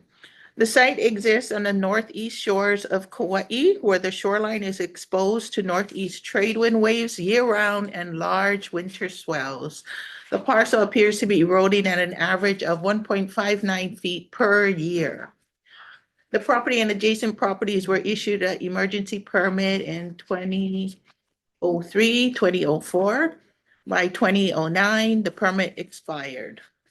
From 2012 to 2020, correspondence between the OCCL and the various landowners or landowners council took place to attempt to bring the area into compliance. The authorization, the 2003, 2004 authorization, required the landowner to submit required status reports, required proposed long-term solutions to clean up the shoreline, and submit a plan for removal. In November 2020, after a letter to the landowner requesting a status update was issued, a notice of alleged violation was also issued by the department for non-compliance and the placement of boulders in the shoreline area. The private property that lies in the urban district has been flipped a number of times. It is a CPR with 2 units and 2 landowners, Mr. Wigington and Mr. West. We note the 4th Amendment of the CPR Declaration dated June 2020, item number 11, discusses the eroding shoreline and that each unit owner is responsible. Site inspections conducted in 2025 revealed the expired structure and unauthorized land use still exists, encroaching upon public trust land, blocking shoreline lateral access. The OCCL findings and recommendations are on page 10 and 12. Recommendation number 3 and 4, the date should reflect 30 days from today's date, so the date should be amended to November 8th. With that, OCCL stands by our recommendation. Very good. And let the record reflect that Rihanna, member Yoon has left the meeting. Okay, so board members, you have any questions for Tiger first? I have, yeah. Yes. I have a question. Okay, so the current owners now, I noticed they actually own the property from 2021 and 2024. And yet these violations go back to 2002, 2003, and keeps moving. How many times have they been notified? I mean, has each owner been notified? Because I think it changed like 4 times. Yes,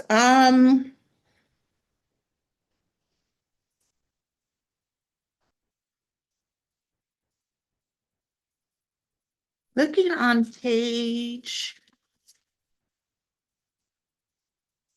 pages 5 discusses how many times letters were issued to the landowner or the landowner's council.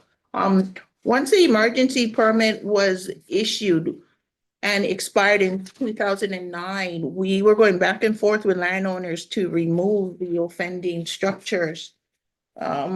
We failed, and the structures are still existing. What does failed mean?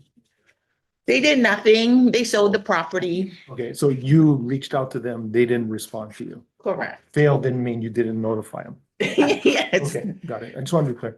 yes. Karen, did you have more questions? No, my only other question, and I think I got the answer already, was that it was in 2020 already, it was recorded in the fourth CPR amendment noting the eroding shorelines. So I think at that point, correct me if I'm wrong, these new owners should have known that there were violations already. They should have known that there were challenges upon the the property. shoreline. So Tiger, is OCCL, what period of time are you asking for the violations? What period of time are you going back to? I'm sorry, what was? 2002. Yeah, okay, Yes, violations run with the okay, land. yes. And that, I didn't necessarily see a monetary amount. Number 1D, I'm sorry, did I miss that? Oh, yes, okay. But that's, well, considering 4 years, so you're only asking for 256,000? only. North Shore, we've asked for $1 million. And Mr. Robinson here is very familiar with some of those. So, so is it a violation every day that it's not? We did not do, we're not asking for a daily fine. Not yet. However, condition 5 does discuss a daily fine should no action be taken. But that's moving forward, not necessarily in the past, right? Correct. Okay, okay. Any other questions for Tiger? So, Ms. Wiley? so Tiger, the $16,000 per day then would start after our board approval, which would be November 8th. Is that Yes. correct? So they have from today until November 7th. Or by the 8th, anyway, that everything has to be removed. Correct. Wow. Riley, your question? Yeah, so I just wanted to make clear, so your documentation is very clear of all the communications and everything. Are the violations and notice of violations, are those recorded? Or what, I guess my question I'm getting at is when there's a transfer of title and someone gets a title report, are all these citations and violations, are those discoverable, so it will show up on a title report? Our rules were amended in December 2011, in which now we are required as part of a condition to resolve the violation to require recording.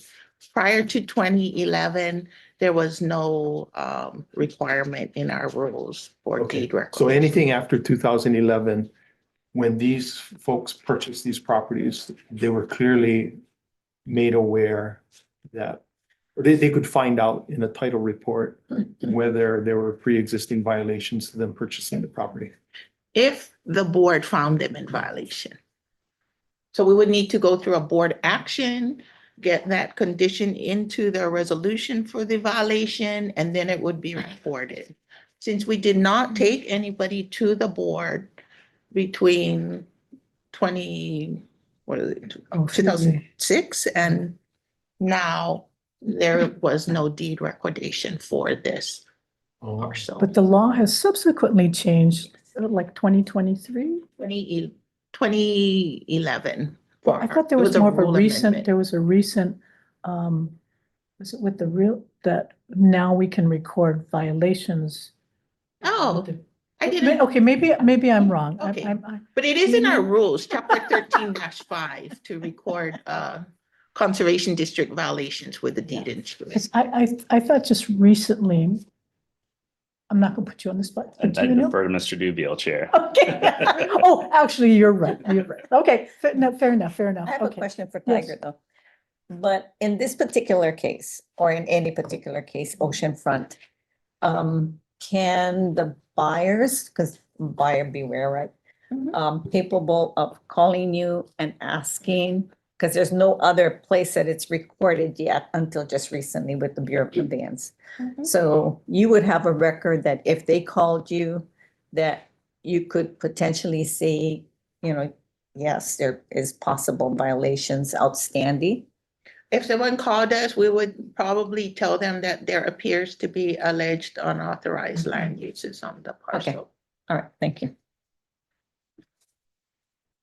Sure. Yes. So Tiger, on line 4, that date will also change from October, I'm sorry, page 11. The date of October 1 will be replaced by November 8th, is that correct? Yes. As well? Okay, so, and it continues to say, and to the department's satisfaction by that date of November 8th, 2025. What happens if it's not to the department's satisfaction? Then we most likely will continue to work with the alleged and try and resolve matters. And if not, then we may appear before the board again. Okay. All right. And it's my understanding, Mr. Eric Robinson, that it is my understanding that you are requesting a deferral of this matter to confirm your firm's ability to represent the two landowners, or in the alternative, you're going to request a contested case hearing. That's correct, Chair. Okay, okay. Do we need an interpretation from AG? About, His rights to file a contested Yeah. case if he doesn't yeah, officially represent, yeah, represent no, the that, owner. yeah. You may have to go into executive session for that one. I'd like to bring up Yes. testimony that was sent. Everyone Yes. received this? Bernie Bay, oh, is that the Bernie Bays one? Oh, David David West? West, yes. Yes, okay. Yeah. So in his testimony, he is referring to working for his adjacent neighbor with a engineered solution to hopefully restore the shorelines at this lake juncture.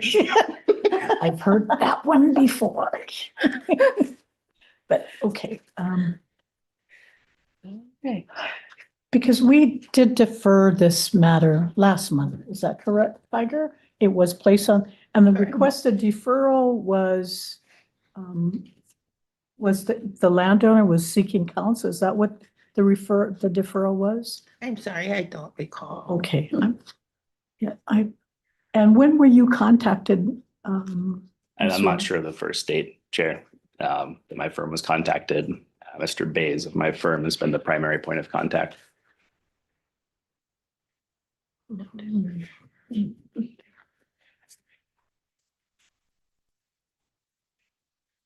Any other questions? Do we have anybody in the boardroom here to provide comments on item K1? Do we have anyone in the boardroom, I mean, on Zoom? Okay, I'm gonna close public comments. Board, do I have a motion and action? Sorry, and again, Chair, just in the interest of time, my understanding is that landowners here, such as those at issue, can request a contested case either prior to or after the board's decision. That's correct, but it has to be at the meeting that it's being heard. Correct. So in that instance, my request would be for the Oh, I contested see. case before the board goes to the process of deciding. Okay, okay. But we're unclear whether you have the right to do that.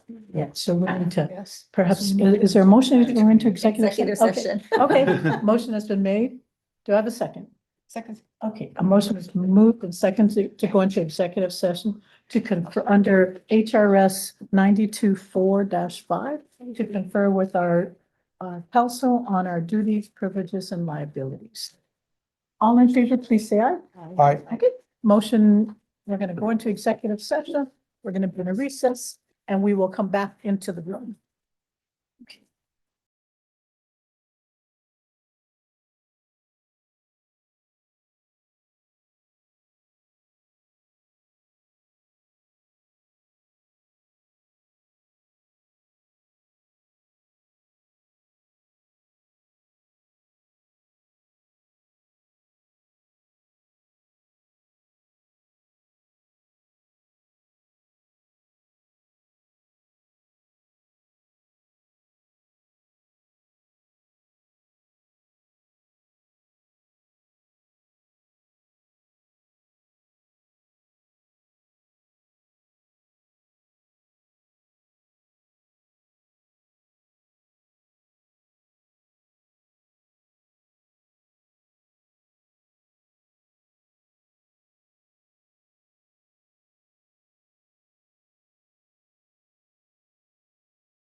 on our duties, privileges, and liabilities on item K1. So with that being said, we are back in, we've closed public comments. So, Mr. Robinson, I know before we went into executive sessions and you had requested, could you state on the record what your request is? Yes, the request is for a contested case for the landowners at issue in this item. So that's Kuaehu condominium, including both owners, Leland Wigington Jr. and David West. And so you are requesting a contested case hearing That's correct. and not a deferral. If the board is inclined to defer, yes. If not, it sounds like no, then the contested case. And I would note for the record, neither of the landowners are present, either in the land board or on Zoom. And for the record as well, Chair, I did try to get a hold of Mr. Wigington on the phone while the board was in executive Okay. session and was unable to reach him. Okay. So but they were well aware of the board meeting today. They've received notice of the hearing, yes. Okay, very good, thank you. Okay, all right, board members, we've heard Mr. Robinson. Do I have a motion? Yes. My motion is to deny the request for deferral. Okay, so do I have a second? second. Okay, a motion has been moved and seconded to deny Mr. Robinson's request on behalf. I'm not sure if your capacity is agent, you're the council representative, you did represent you're getting a conflict clearance. But it is to deny your request for a deferral. Yes.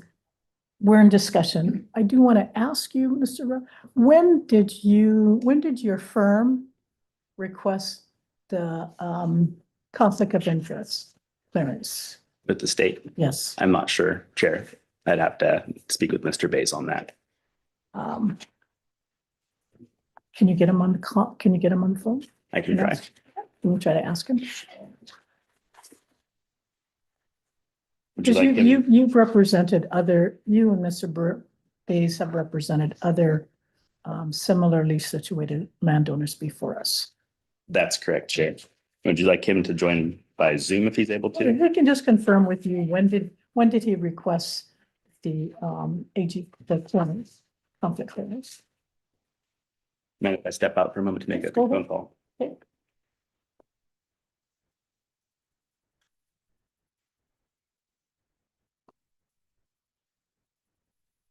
We asked for a deferral. But he filed for a He did, contested yeah, he case. did. But he said, he was just Contingent. assuming that we're not gonna. Chair, do we want to go off the record? No. Yes, okay.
And Chair, I've got Mr. Bays here on speakerphone. I'm not sure if you can hear him or not when he speaks. Bernie, I've got you on speakerphone here with the board. So we're in discussion. Mr. Bays, I did ask Mr. Robinson, when did you request the conflict clearance with the state of Hawaii? Madam Chair, right now, we've received our retainer from the clients and deposited in our trust account, and we've sent out a representation letter confirming our representation of them, or we're in the process of drafting the request for the waiver from the state of Hawaii. As you know, we represent the state of Hawaii in a number of cases, and those waivers are extensive because they have to mention currently every case in which we represent the state. So this is we're in the process of doing that right now, and I would emphasize that these are new owners and they seem determined to actually So Bernie, seek a sorry, resolution you're of the going, situation. okay, sorry, you're going beyond my question. So my understanding is you have not requested the written waiver as of yet. No, we're drafting it right now. When did you know about this? When were you contacted by the landowner to represent them? I can't remember. It was shortly before I left on vacation. And when was that? I was on vacation all of last week. And you knew about the land board meeting today? Because you sent us the, you sent. I did. You were kind enough to give us an extension until today. I think I'd mentioned that and requested a later postponement, but it was postponed until today. So that's raised for me. I mean, because you did ask, or there was a request 2 weeks ago for the deferral of this to get counsel, to get counsel. You were kind enough to do that. And you have come here today to ask now, at that time, there wasn't a question about conflicts because you have represented numerous landowners with similar situations. Well, I don't. That's okay. correct. So I don't need to get in that. When do you anticipate getting the clearance? I would assume that by Monday or so, we'll have the client's signatures on our representation letter. And the state usually is pretty prompt in getting those waivers. They usually do it within a week. Okay, but you're, at this point in time, you have been retained by the landowners to represent them in this proceeding.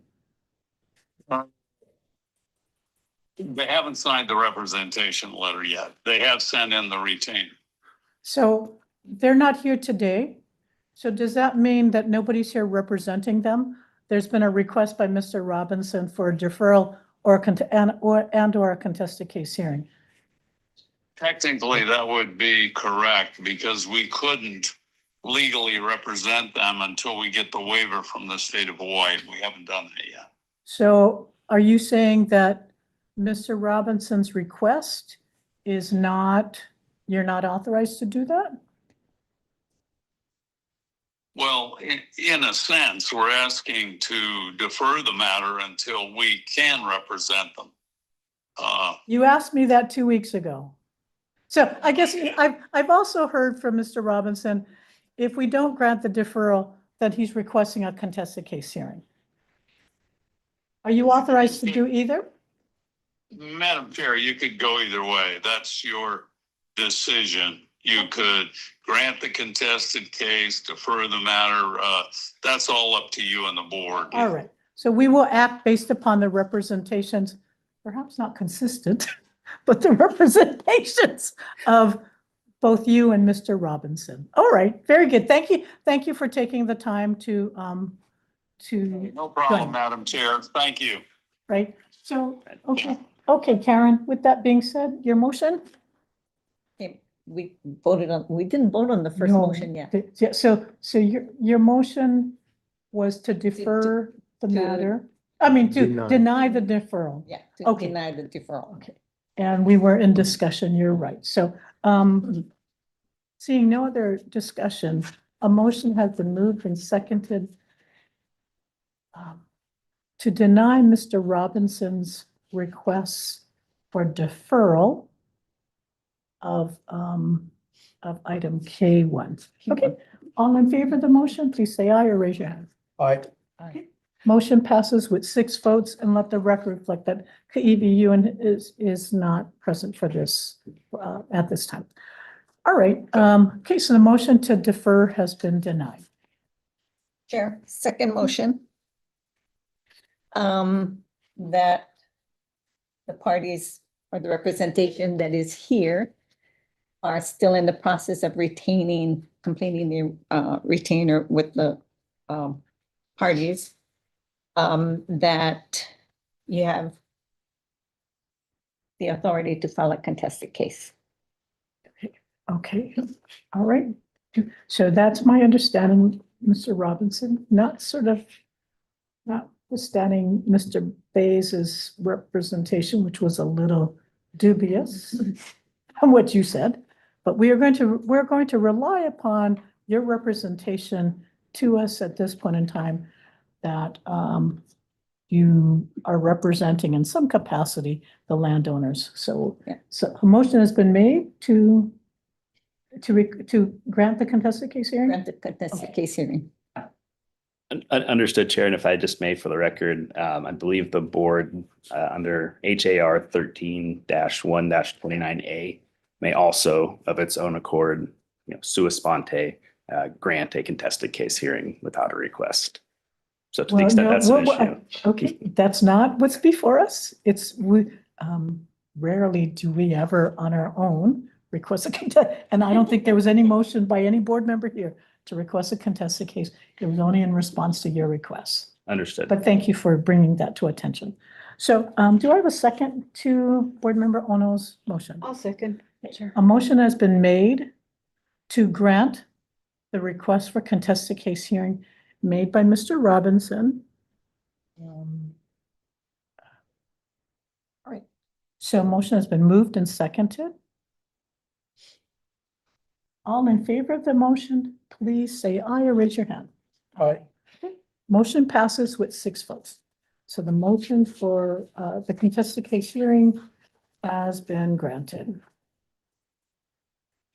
And Mr. Robinson, we will, as soon as you get that clearance, please let us know, or if you are no longer representing them, please let us know, but please let the landowners know that the request for contested case hearing has been granted. Will do, Chair. Thank you very much. Okay, with that, we are going to take a brief lunch break. We're going to take a 30-minute lunch break to 12:45. Thank you. We are in recess.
Ready to go back on the record? Okay. Thank you, everyone. We're back on the record. It is 12:50. Now, Board Member Yoon is not present. So we are now going to move back onto the D items, item D4. Ian?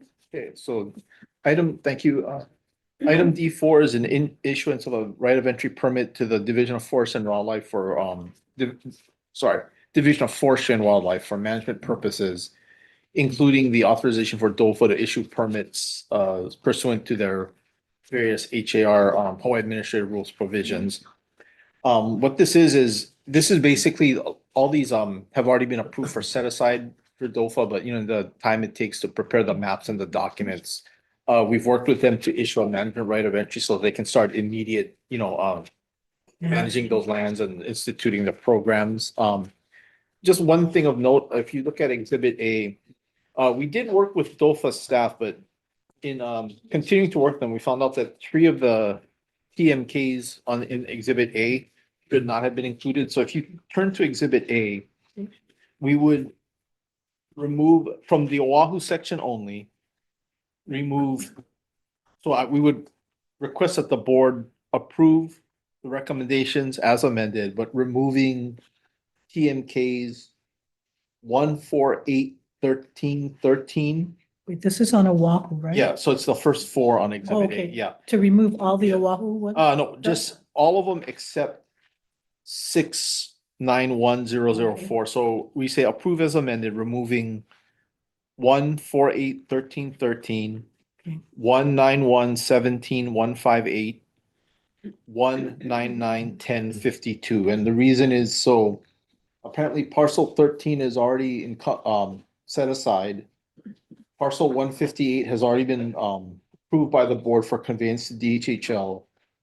And parcel 52 is under the jurisdiction of the Department of Transportation. Everything else remains the same, but yeah, apparently, staff had more conversations with DOFA and specifically the Oahu branch staff, and they made the correction on the list. So we're just asking that the board approve the submittal as amended minus those 3 parcels. Thank you for correcting that before we took action. Then we'd have to come back. Yeah, So good catch, good catch.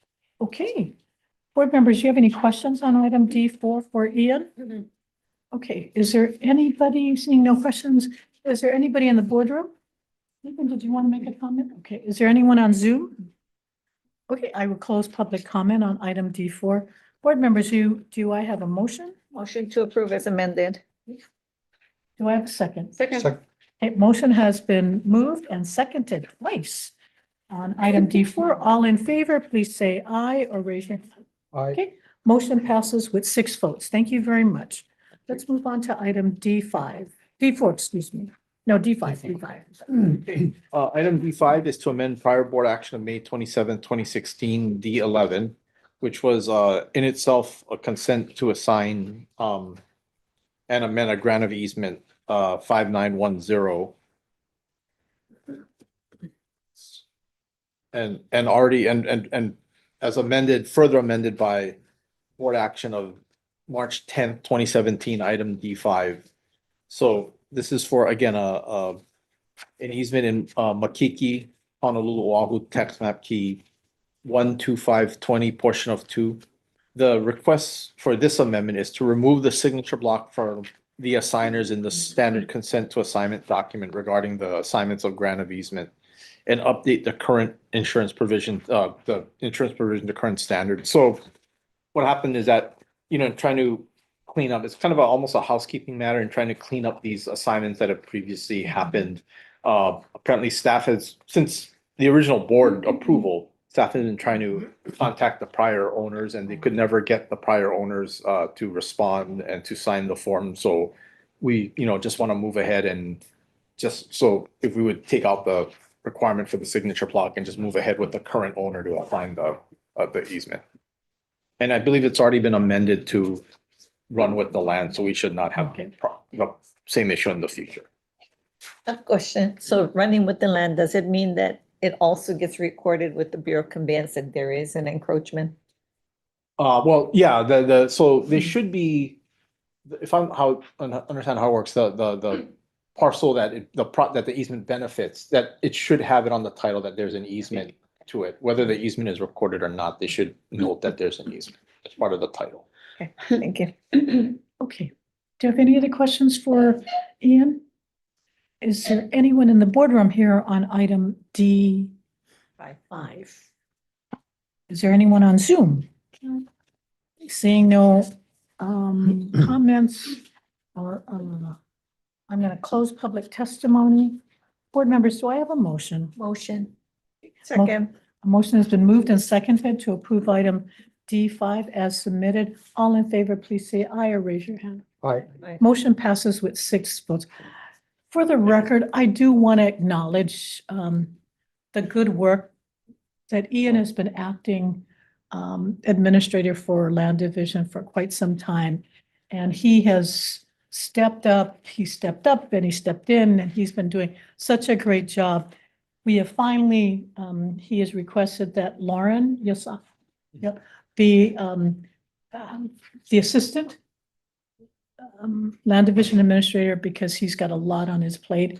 But Ian has been, I've really appreciated the work that he's done and that, at the department, there's I do sense that I think everybody's very comfortable with the work that Ian's doing. So thank you very much, Ian. Thank you very much. Good job. Thank you. Thank you. Thank you very much. Appreciate it. Okay. Run, you. leave all you Yeah. can, leave all you can. Is there a compensation adjustment with There that? is indeed, there is Oh, cool. indeed. Awesome. Yes, he is getting the salary of the administrator. Cool. Yes. Thank you so much, Ian. Bye. Okay. All right, we're gonna move on to the last item of the day. Item F1 from the Division of Aquatic Resources.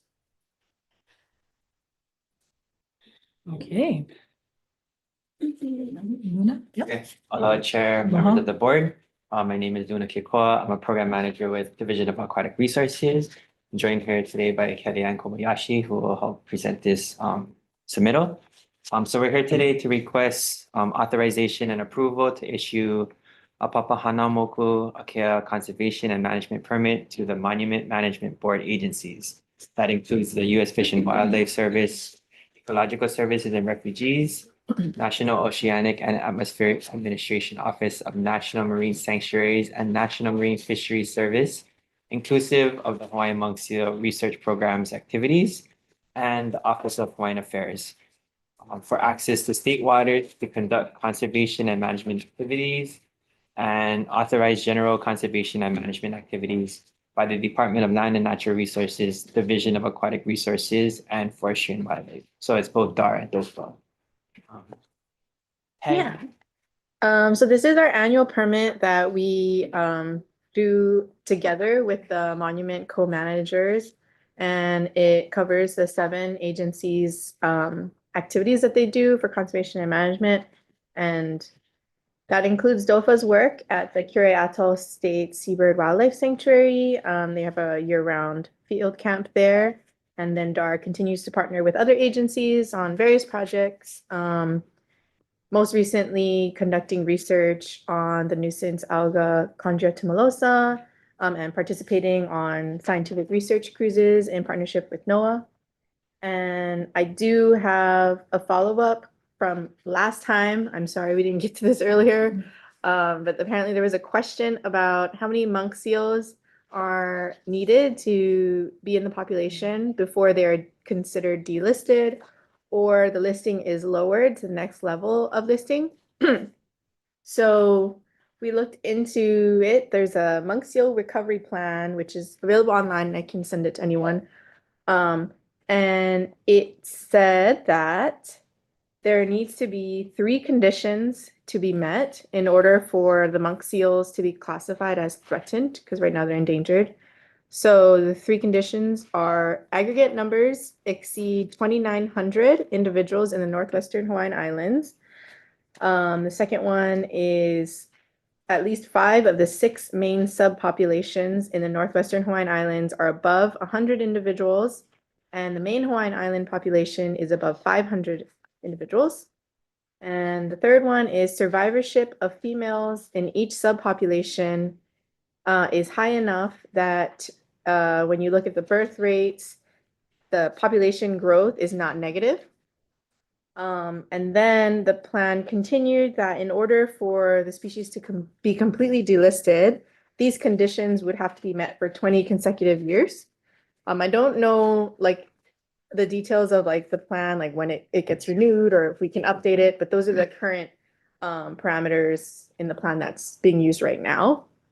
And the monk seal program usually provides an update to you folks. They didn't do that this year. We pushed our this permit up a little bit. Usually we end up trying to do it like in the last month, and then sometimes it gets pushed back and things happen. So we were trying to get it done. Also, we're trying to get it done before the government shutdown, but it didn't happen. So here we are. But I can provide an update that they gave to us back in August. So the monk seal program and the marine turtle program did deploy this year, and they were at Lalo since May, and I think they came back in September. They also did extra surveys. They partnered with the Fish and Wildlife Service to take the a chartered vessel, the Imua, and they did monk seal surveys at Niihau, Moku Mana Mana, Lalo, Kamole, Kapo, Manawai, Kuahelani, and Holaniku.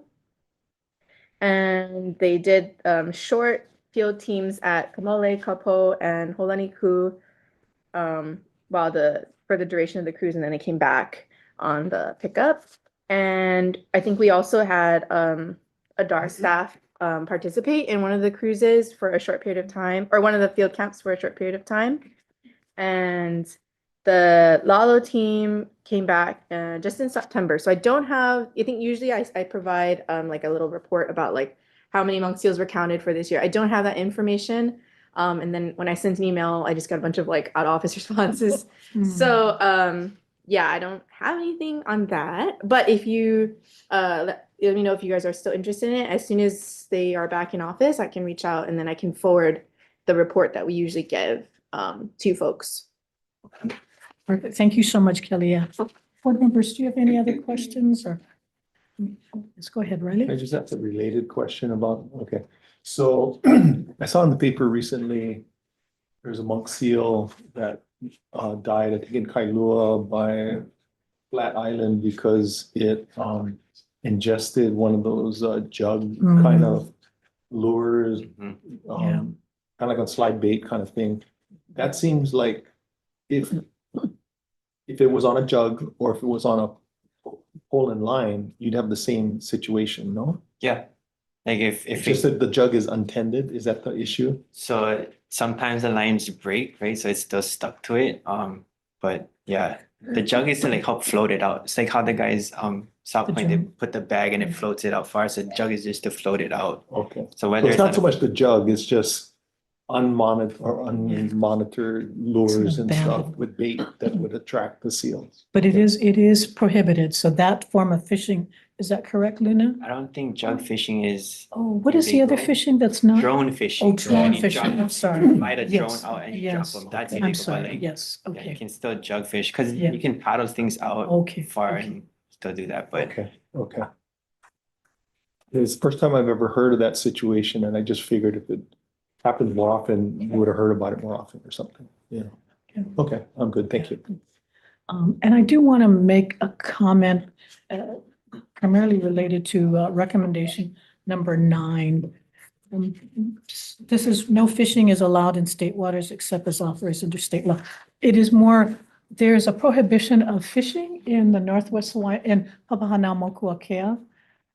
I'm not too sure if some of you have read the president's recent, the Westpac, the emergency executive order talking about sustainable fishing for, what is it? What is the title of that? Some kind of sustainable.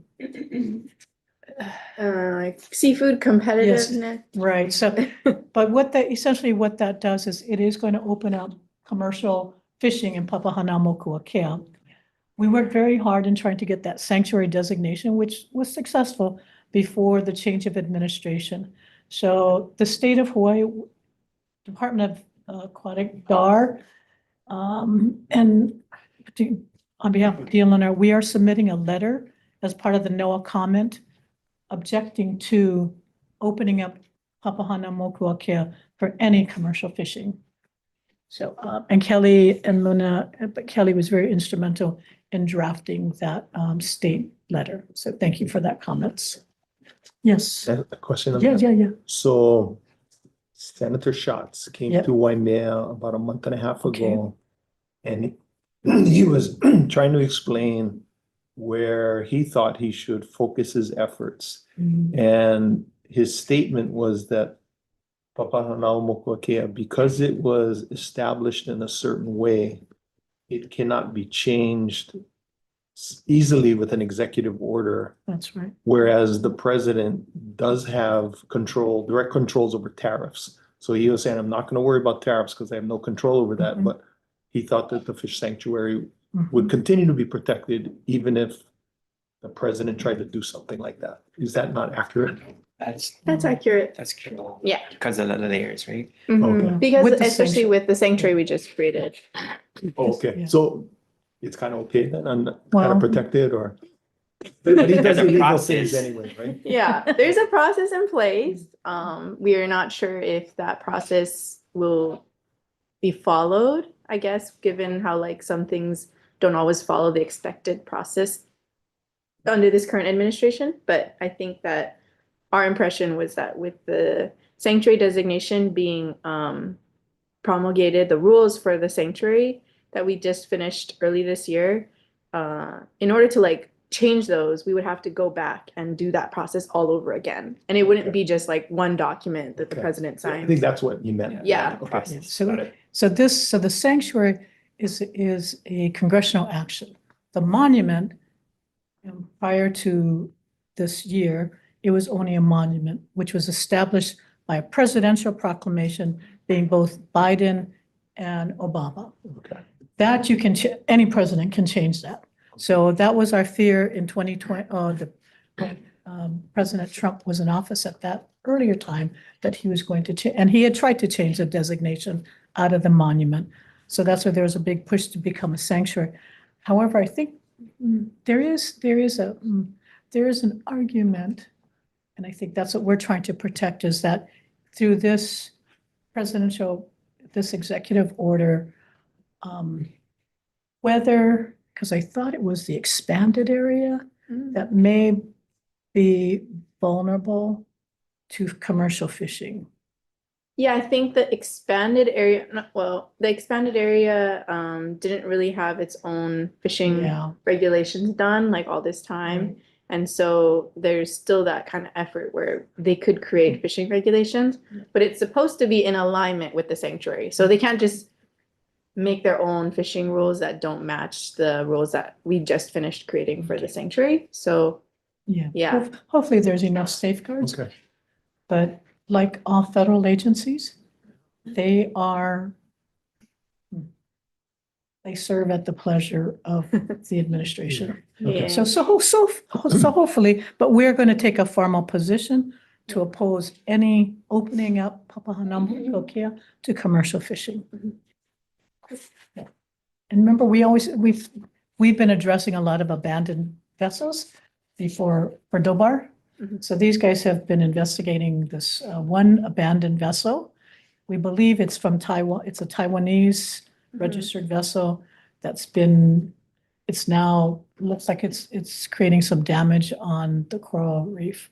So they've been working on both contacting the Taiwanese government, and then NOAA's going to get some funds available to actually remove the vessel. Yeah, we actually have an update on that. We did send the letter to the local Taiwanese office here, and I called to follow up. And so I got confirmation that they've passed it on to Okay.